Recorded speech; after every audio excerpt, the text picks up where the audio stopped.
Namaste, and welcome to our continuing series, Essays on the Gita, with our beloved Ranga. We are still in Kurukshetra, page 44 in my book, beginning with the line, all which seems to show, etc. We can have a brief summary of the past two paragraphs? I suppose so. Very good, yes. As we have discussed this chapter, Kurukshetra, and the earlier one, which is Kurukshetra is the first one. Then two more chapters on the problem of violence and ahimsa, violence. So, this is a problem that confuses many people. How can Sri Krishna advise Arjuna to resort to killing? It's a sin. How can he do that? So this is the problem being discussed. So he reminds you that the divine uses destruction and construction. Both are equal principles in the physical world. We associate destruction with pejorative meaning and content and intent, because we do it with hate, rancor, anger, and these things. But if a work requires to be destroyed, and we can do it with absolutely no emotion at all, and it is something necessary, then there is nothing wrong in violence. That's what Surendra is pointing out, that it depends on how, with what attitude and under what circumstances you do. But there are people who say ahimsa is a fundamental principle applicable at all times and everywhere. This is not true. This is exactly what he is explaining in these three chapters dealing with this. The first chapter is Kurukshetra, we are about to finish it. Then he goes on to man and the battle of life. And then finally, one more chapter, the creed of the Aryan fighter, the Kshatriya's principle. So, it requires a lot of details we have gone into. He has described how some things, even passivity, wrongly used, can create even more violence. He has told you that it can create, when you say that I will not resist the enemy and I will remain passive and I will not offer a violent defense of myself, you are doing more harm and creating more violence in the physical world, because the opponent will increase his violence against you to make sure that he wins. So, at an individual level, ahimsa may be sometimes applicable and valid, but not in all circumstances, and certainly not as a general principle. In human nature, it is not a general principle. That is what he has been saying. So let's read the text that we have to read today. So, essentially, to sum it all up, violence and ahimsa, violence is not necessarily something negative, number one. Ahimsa is not a universally accepted principle of good. It is not necessarily so. Okay, sometimes it can have the opposite effect, as Surendra pointed out here. All of which seems to, I'm reading the text, all of which seems to show that here is an element in existence, perhaps the initial element, which we do not know how to conquer, either because it cannot be conquered or because we have not yet looked at it with strong and impartial gaze so as to recognize it calmly and fairly and know what it is. We must look existence in the face if our aim is to arrive at a right solution, whatever that solution may be. And to look existence in the face is to look God in the face. For the two cannot be separated, nor the responsibility for the laws of world existence be shifted away from Him who created them and from that which constituted it. Yet Here too, we love to palliate and equivocate. We erect a God of love and mercy, a God of good, a God just, righteous, and virtuous according to our own moral conceptions of justice, virtue, and righteousness, and all the rest we say is not He or is not His, but was made by some diabolical power which He suffered for some reason to work out its wicked will, or by some dark Ahriman counterbalancing our gracious Ormuzd, or was even the fault of selfish and sinful man who has spoilt what was made originally perfect by God. Okay? As if man had created the law of death and devouring in the animal world, or that tremendous process by which nature creates indeed and preserves, but in the same step and by the same inextricable action slays and destroys. It is only a few religions which have had the courage to say without any reserve, like the Indian, that this enigmatic world power is one deity, one trinity, to lift up the image of the force that acts in the world in the figure not only of the beneficent Durga, but of the terrible Kali in her blood-stained dance of destruction, and to say, this too is the mother, this also know to be God. This too, if thou hast the strength, adore. And it is significant that the religion which has had this unflinching honesty and tremendous courage has succeeded in creating a profound and widespread spirituality such as no other can parallel. For truth is the foundation of real spirituality and courage is its soul. Tasyai satyam ayatanam is ending with a Sanskrit quote. So, what he's saying is very clear, but we will go sentence by sentence and have a look at it. The idea that there is good in the world and there is evil in the world not created by God is something that the Vedanta does not agree with. That's basically the message of what he's saying. Both are being created by the divine, or rather seems to be being created by the divine, and the evil that you see, there's an explanation for it. Okay? We might touch upon that when we come to it. So all the arguments that he has given and all the details that we have discussed, all which seems to show that here is an element in existence, perhaps the initial element, which we do not know how to conquer either because it cannot be conquered, or because we have not looked at it with a strong and impartial gaze so as to recognize it calmly and fairly and know what it is. So what is this he's talking about? Force, violence. So now all of it seems to show that here is an element in existence. What is an element? Destruction, force, which we interpret normally as something negative, pejorative. Okay? Perhaps the initial element, it is going right up to God. God is the initial element. Maybe He is initiating this violence. In fact, it is true, because in the Indian conception, the Trinity, he is talking of the Trinity later on, Brahma, Vishnu, Shiva.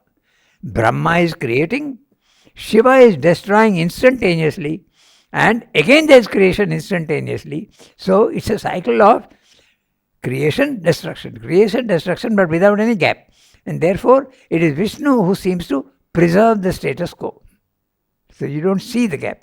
If there was a gap between the destruction and the construction, you would see that both are there. But if they are simultaneous, you can't see the difference between them. So that is the truth that he is hinting at here. The initial element, force and non-force if you want, silence and force always go together. They are not two opposite things. They are involved in each other. Another experience also you given. The sea can be absolutely calm and without movement. On some days you will see the sea is absolutely calm, not even a single wave. There are other times where it's in storm and the violence, the sea is in violence. This is exactly the principle in the physical world also. Force and silence. No, the gentleness if you want, okay, the non-violence. Similarly using the words, we'll come to that. Mercy, gentleness, sweetness, all these seem to be the opposite of violence. Both exist in the world. And we have to look at it very courageously and not start with preconceived ideas. Violence is bad and non-violence is good. We have to get rid of this. You have to have the courage to admit that these initial ideas are wrong. Okay? All of which seems to suggest that there is an element in existence. The element he is talking of is the force and destruction. Perhaps the initial element, he is using the word perhaps, he is just suggesting to you. It's starting right from the top. Okay? Which we do not know how to conquer, either because it cannot be conquered or because we have not looked at it with a strong and impartial gaze so as to recognize it calmly and fairly and know what it is. This is what he's saying. We have to know. The solution to every problem that you have lies in first looking at the problem very, very detached manner, and then you will know its nature and its weaknesses, and then you will be able to tackle the problem. If you don't know what your enemy is, how will you ever conquer him? So that's what he's pointing out, that we have not looked at the problem with sufficient detachment and calmness. Or because we have not looked at it with a strong and impartial gaze. Now, impartial gaze, Sremda is saying, is strong. Normally you would say that a violent reaction is strong. He is telling you exactly the opposite. A very calm look, absolutely without any disturbance, is a strength. Okay? When you are disturbed, you can't take a right decision. So that's not the strength. The strength lies in calmness. With a strong and impartial gaze, so as to recognize it calmly and fairly and know what it is. And what do we do for that? We must look existence in the face if our aim is to arrive at a right solution, whatever that solution may be. And to look existence in the face is to look God in the face, because existence is a cosmos and God also has created the cosmos. So therefore looking objectively at the cosmos implies looking into the face of God. That's what he says.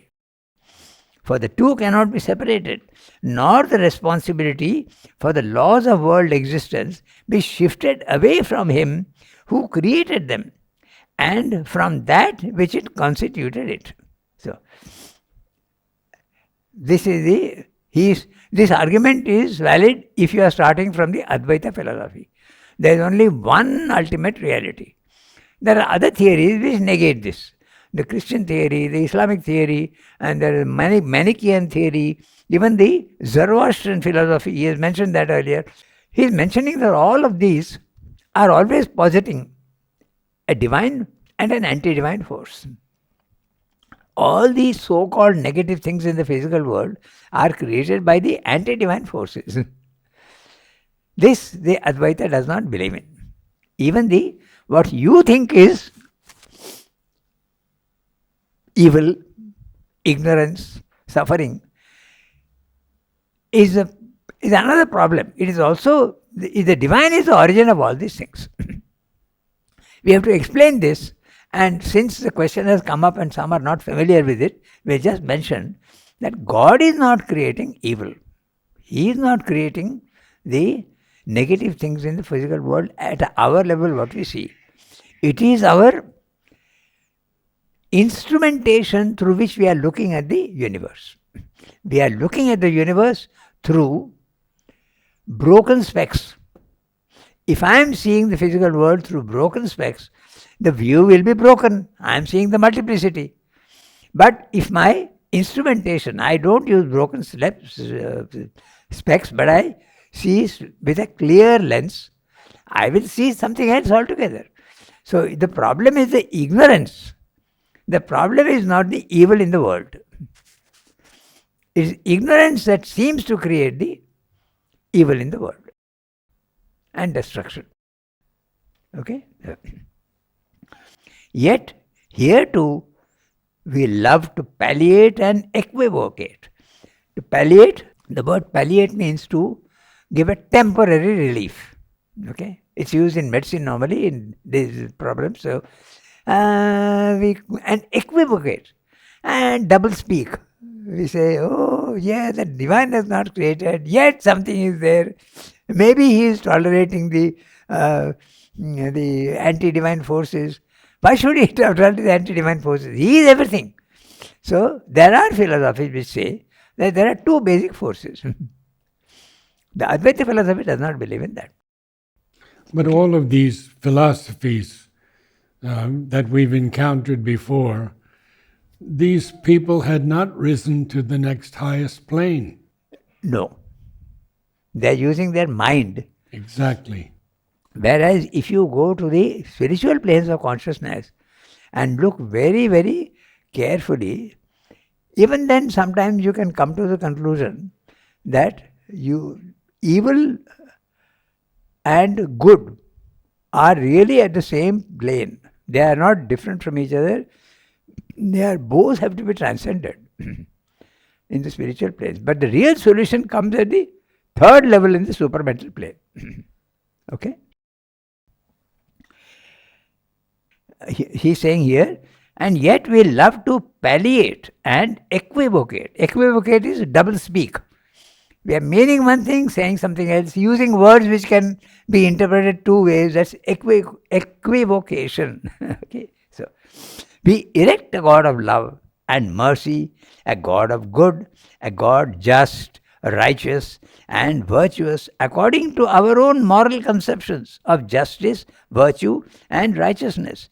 And all the rest we say is not he or is not his, but was made by some diabolical power which he suffered for some reason to work out its wicked will, or by some dark Ahriman counterbalancing our gracious Ormuzd. These two words, Ahriman and Ormuzd, belong to the Zoroastrian philosophy. Ahriman is the dark and the gracious is the Ormuzd. So, there is also another theory, Manichaean theory. Mani was a philosopher in Persia in around 300 BC. I think it was BC. And he also had the same idea that the world is, there is an upper layer which is good and a lower layer which is not so good as we think, created by the devil. Or was even the fault of selfish and sinful man who has spoilt what was made originally perfect by God. So I'm not sure exactly what he is referring to, but man has made a mess of things. I would say it's the Judeo-Christian religions I think so. that have attributed this. Yes. It's man who has ruined the... Yeah. He is a sinner and he is... And therefore suffering is necessary. Yes. Yeah. They don't have that idea of the divine grace being able to counter everything. Okay.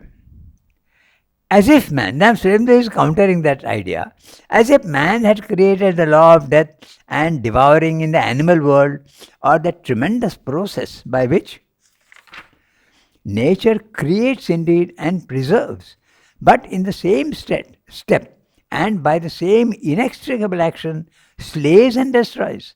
So you can see that this is happening in the physical world. Physical, at the animal level, at the human level, always this strife and war is a principle that cannot be got rid of. At the physical level, there is destruction, there are earthquakes, there are volcanoes, there are tsunamis, there are floods, there is destruction. But each of them, if you look carefully, you will see that it is not producing only evil. Take a forest fire. It removes all the extra unnecessary weeds and there is growth again. Okay? Or take a flood.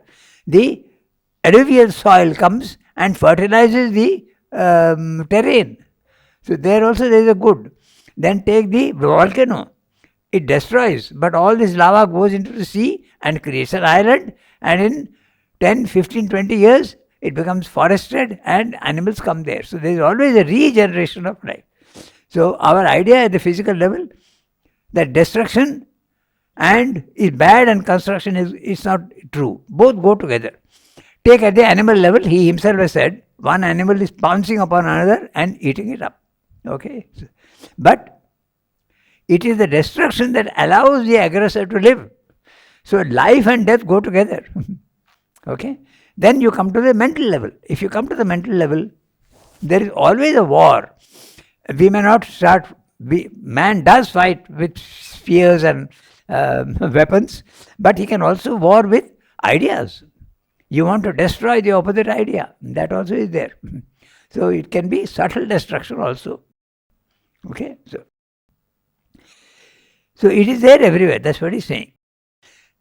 It is only a few religions which have had the courage to say, without any reserve, like the Indian, that this enigmatic world power is one deity, one trinity, to lift up the image of the force that acts in the world in the figure not only of the beneficent Durga, but of the terrible Kali in her blood-stained dance of destruction, and to say, this too is the mother, this also know to be God, this too, if thou hast the strength, adore.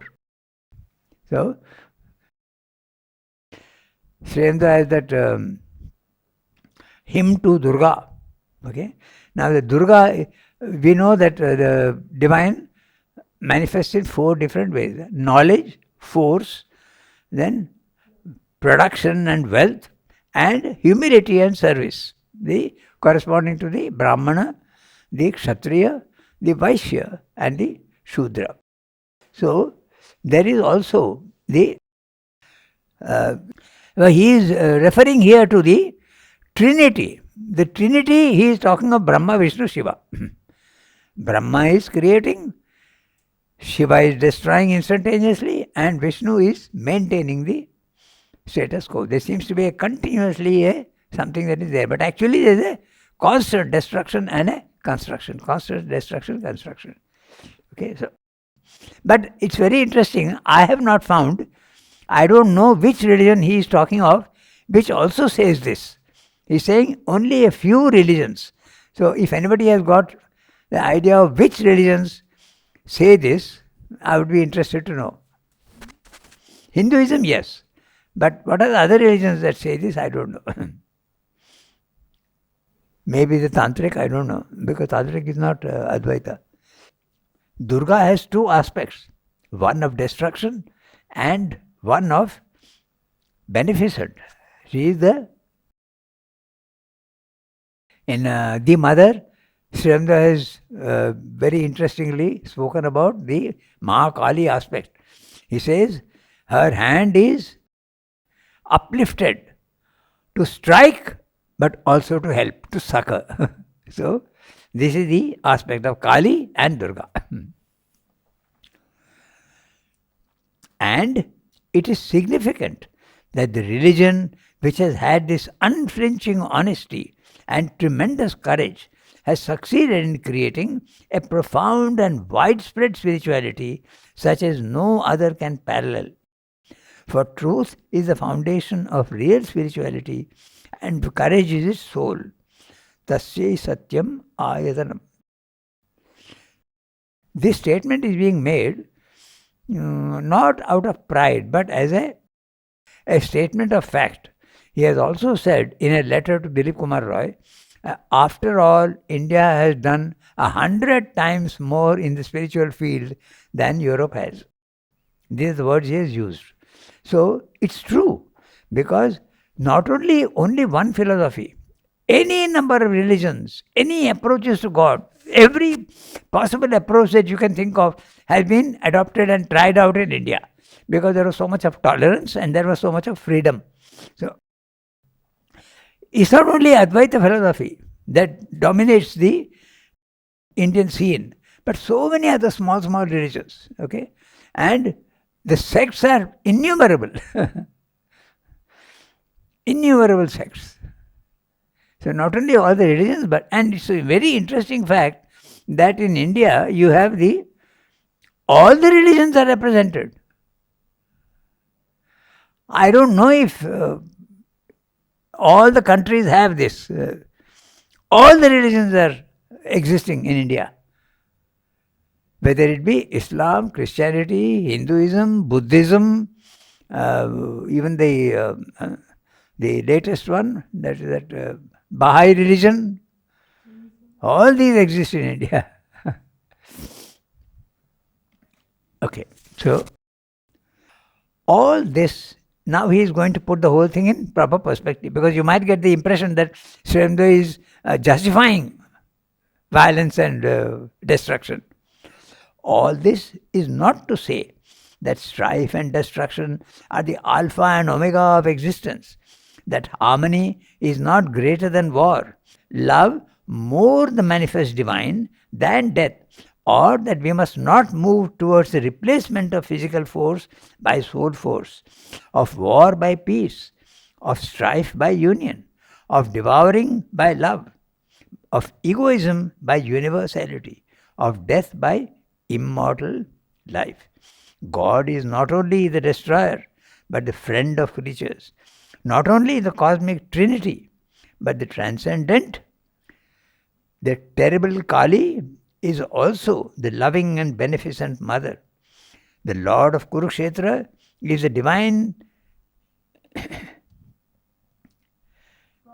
comrade and charioteer, the attractor of beings, incarnate Krishna, and whithersoever he is driving through all the strife and clash and confusion, to whatever goal or Godhead he may be attracting us, it is, no doubt of that, to some transcendence of all these aspects upon which we have been so firmly insisting. We have been so firmly insisting, he is talking of himself. Okay? We have to ultimately go to the transcendent consciousness. He is stressing that all the time. We like to say there are 3 levels. Level 1, our normal, ignorant state, our identification with body, mind, life, and seeing the many and thinking it to be real. That's level 1. Level 2, you go to the spiritual planes of consciousness, your soul escapes from the prison house of body, mind, life, and you start seeing the oneness more than the many. Still, that also is not the perfect. You have to go to the 3rd level, where this oneness and the many are both harmonized and fused, and there is no opposition at all. So that's what he is insisting on. We have been so firmly insisting. But where, how, with what kind of transcendence, under what conditions, this we have to discover. And to discover it, the first necessity is to see the world as it is, to observe and value rightly his action as it reveals itself at the start and now. So again he is talking of the start. He has said earlier, you remember, he has said, use the word initial. So maybe this double destruction and construction, destruction and creation is initial element. Maybe it's going right up to there, and it does go right up to there, because Shakti is there, one of the elements in Satchidananda. And to discover it, the first necessity is to see the world as it is, to observe and value rightly his action as it reveals itself at the start and now. Afterwards, the way and the goal will better reveal themselves. We must acknowledge Kurukshetra. We must submit to the law of life by death before we can find our way to the life immortal. We must open our eyes with a less appalled gaze than Arjuna's to the vision of our Lord of time and death and cease to deny, hate, or recoil from the universal destroyer. The gist of what he's saying here is, so long as man is ignorant and is living in the ignorance, the problem of destruction, himsa, violence used in the wrong way, can never be conquered. Never. So only when you go to a higher spiritual level and men become more spiritual, then the problem can be solved. He says the same thing about the French Revolution. Égalité, fraternité, liberté, égalité, fraternité. He says fraternity is not a mental concept. It's a spiritual concept. So to have real fraternity, today I may be very friendly with you and I say, oh, you are my brother. Tomorrow there will be a difference of opinion and I'll quarrel with you.